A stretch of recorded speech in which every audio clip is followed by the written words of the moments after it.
Saya tahun 92 juga sebelum ke Kanada, sebelum ke Guangzhou, saya dikirim juga ke Afrika.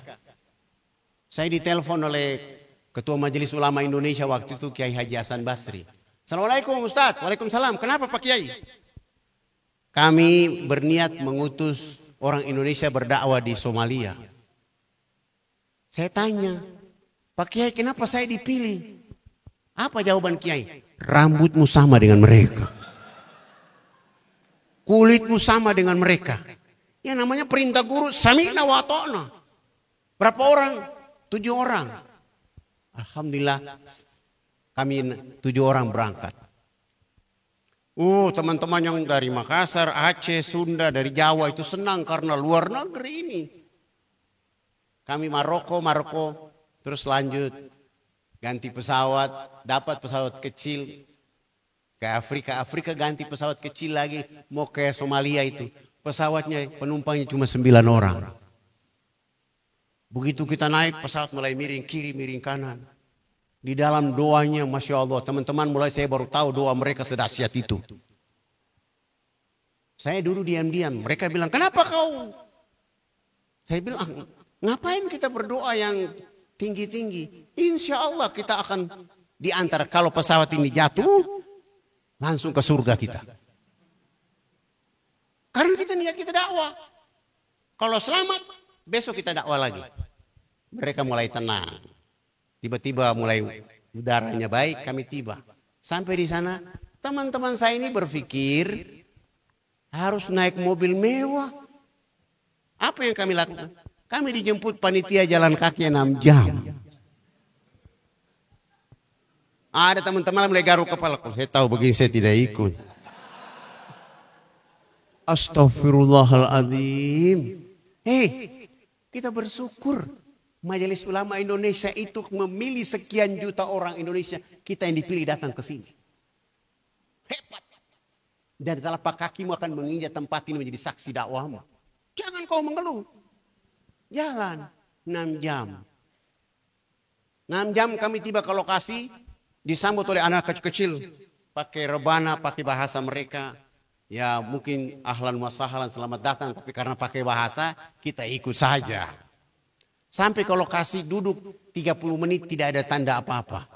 Teman saya 6 orang yang mulai bilang. Pak Ustadz di sini manusia apa bukan? Kenapa? Kita jalan kaki 6 jam tidak ada minum.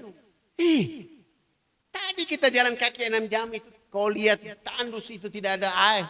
Tidak ada air. Itu berarti di tempat ini tidak ada air. Maka majelis ulama menyuruh kita dari tempat yang negerinya air banjir sampai banyak. Datang ke sini untuk menikmati bagaimana mereka menikmati tidak ada air itu. Tiba-tiba 10 menit kemudian. Tidak ada tanda-tanda. Tiba-tiba 5 menit terakhir ada 7 ibu keluar. Bawa nampan. Begitu mereka keluar. Teman-teman langsung mengatakan Alhamdulillahirabbil alamin. Nampan yang pertama disodorkan kepada saya. Begitu saya buka ternyata bukan air, bukan kue. Isinya Quran. Saya langsung terjemahkan. Ini pasti disuruh kita baca ini. Langsung saya buka, tiba-tiba buka dapat surat Al-Mulk. Saya mulai baca. A'udzu billahi minasy syaithanir rajim. Tabarakalladzi biyadihil mulku wa huwa ala kulli syai'in qadir. Anak-anak kecil itu melanjutkan bacaan ayat 2 sampai 30 ayat tanpa teks dengan sempurna. Saya bilang sama teman saya 6 orang, masih ada 6 nampan silakan selesaikan. Tidak ada minum. Yang mereka bawa adalah Al-Quran. Begitu saya geser masuk untuk buang air kecil, ada 3 ibu yang di ruang tamu itu. Mengayun anaknya dalam keadaan tidur. Ibunya keriting, hitam. Anak yang diayun pun sama dengan ibunya, sama dengan yang menyaksikannya. Apa yang dilakukan ibu ini? Qul huwallahu ahad, Allahus samad. Langsung batal buang air kecil karena malu. Ada orang yang menidurkan anaknya di tengah-tengah kerumunan orang dengan ayat-ayat Allah. Saya keluar dan saya bilang, ini besok pagi kita tidak mulai dengan dakwah. Kita harus survei apa masalah mereka. Ternyata tandus seperti begitu, tapi ketua RT, kepala desa di kampung itu mewajibkan orang masuk SD kelas 1 sampai 6 tidak bayar SPP asalkan juz 30 dibaca dengan sempurna berikut tafsirnya. Begitu masuk SMP, juz 29 30 berikut tafsirnya, maka kelas 2 kelas 3 tidak bayar. Begitu masuk SMA, juz 28, 29, 30. Berikut tafsirnya, maka tidak bayar. Mau kuliah, 5 juz. Lalu apa yang kita lihat di sini? Ini negeri yang tandus, pohon tidak ada, air susah, tapi dengan mereka membaca ayat-ayat Allah, helikopter tiap hari buang roti, buang air bersih, air minum dengan galon-galon datang ke situ. Ada PBB lah, ada dari Indonesia lah, ada di mana buah makanan ke situ. Kenapa? Allah tidak mau mereka kering gara-gara mereka baca ayat-ayat Allah Subhanahu wa taala. Sementara kita datang ke sini hanya mencari air. Coba lihat mereka itu, subhanallah. Akhirnya saya bilang ini tidak bisa lama-lama di sini. Malulah kita di sini. Karena orang sudah begitu keadaan hidup mereka, tapi semangat. Maka uang dakwah itu kita alihkan dengan cara membuat rumah tahfiz, masjid dan rumah untuk ulama ada di situ. Kami perpendek perjalanan dakwah kami karena memanfaatkan uang untuk kehidupan mereka.